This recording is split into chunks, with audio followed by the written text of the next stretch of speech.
Hi everybody. Today I wanted to talk about paid links, and specifically, what are the web spam team's criteria for paid links? Now, this is kind of interesting because the vast majority of the time, things are incredibly clear. People are paying money outright for links based on PageRank, flowing the PageRank, trying to get higher rankings. So here's an example spam email that I got. We are offering our high-quality, genuine PR 5 to 9 sites for selling text links. We maintain these quality with our sites, and they talk about unique content with maximum of 5 outbound links.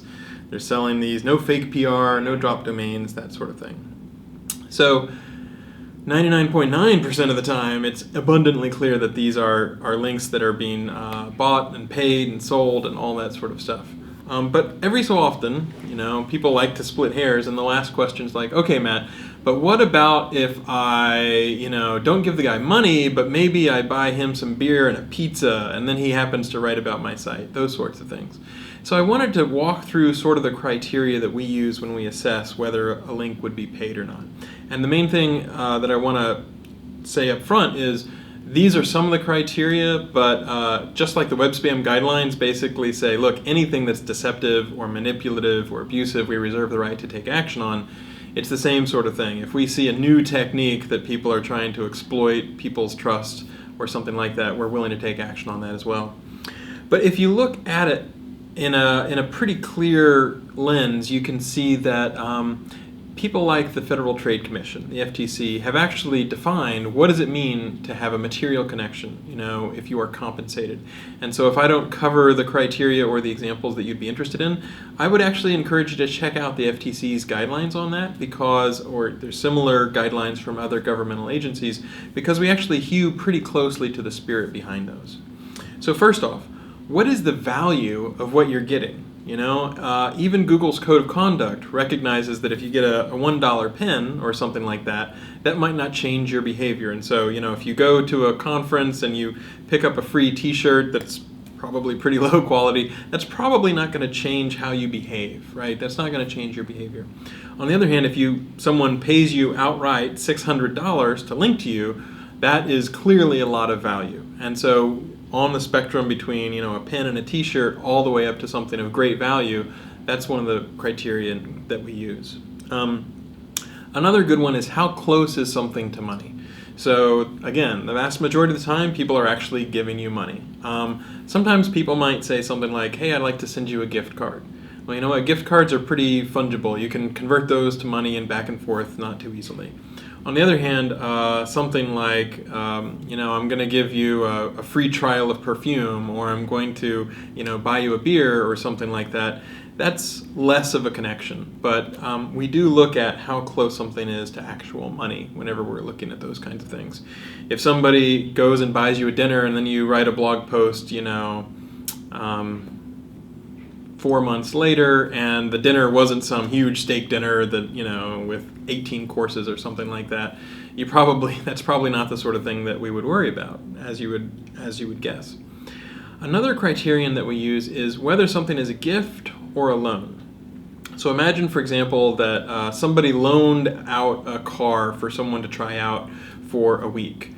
Versus giving them a car. There's a big difference there, because if you're loaned a car for a week, you still have to maintain the insurance on your car, you still have to make sure you've got a place to store it, whereas if someone gives you a new car, that is something of a completely different nature. And so if somebody is giving you a review copy and you have to return it, that's a relatively well-respected thing where people understand, okay, I'm trying this out, I'm a gadget reviewer or whatever, I get to see whether I like this camera or whatever, but I do have to send it back. Whereas if someone sends you a camera and then says, oh, you know what, just keep it, that's going to be something that's much closer to material compensation, in our opinion. We also look at the intended audience, and it can be hard to judge intent, but bear in mind that the vast majority of the time the intent is crystal clear when someone's giving you actual money to buy links. But take, for example, suppose someone went to a Salesforce conference, so they're at Dreamforce, and they represent a nonprofit. And so they managed to say, okay, I'm a nonprofit, I'd like to try out your service. And so at Salesforce conference or Dreamforce, they got a year's free use of the service. Now, the intent there was not to get someone to embed paid links within an editorial blog post. The intent was to try to sign somebody up, see how they liked it. They can be someone who can tell other people about it. Maybe it's a subscription or a trial where they get 6 months free, and then after that they have to either convert or start paying money or something along those lines. That is something where the intent is not trying to get links for SEO value, it's so that people can try it out. Similar sort of thing if you go to a conference, right, and it's intended for programmers like Google I/O, and you're giving them a Nexus 7 or something like that because you want them to write more Google apps for tablets or something along those sorts of lines. The difference would be, we have encountered, people who would say, who are supposed to be reporters, who would say, if you give us a laptop, then we will write a nice story about you. And it's giving me a laptop, not, borrowing a laptop. I've certainly dealt with a few consultants who said something like, if you make sure that I get a really nice monitor, I'll make sure that your report from this consultancy looks really good. And that's not the sort of thing that we do, and it's not the sort of thing that we would want to, you would want that to be disclosed. So another thing to consider is whether it would be a surprise. So if you're a movie reviewer, it's not a surprise that somebody probably lets you into the theater and maybe you watch the movie for free. That's not something that's going to be a surprise. If it was a reporter for a tech blog and they said, give me a laptop and I get to keep it, that would be a surprise. And it was something that was not reviewing the laptop. It was just like, I'll write about your startup if you give me a laptop. That would be the sort of thing that really should be disclosed. So when you're looking at the criteria, first off, it's how close is it to money and how valuable is it? Because it's normally money and it's normally the amount of money they're paying to get links. We look at whether it's a gift, whether it's a loan, the intended audience, if somebody's trying to get you to try out the product versus trying to get you to write about it, sponsored blog posts, and we'll give you a little bit of free merchandise, but we really want you to write about it, those sorts of things. And then criteria like, would it be a surprise? Would people expect that as you're writing a review or you're trying out some product, or is it something that's completely off topic that, is really not germane to writing, about in a particular blog post or something like that. So that gives you a little bit of the idea of the sorts of things that we look at.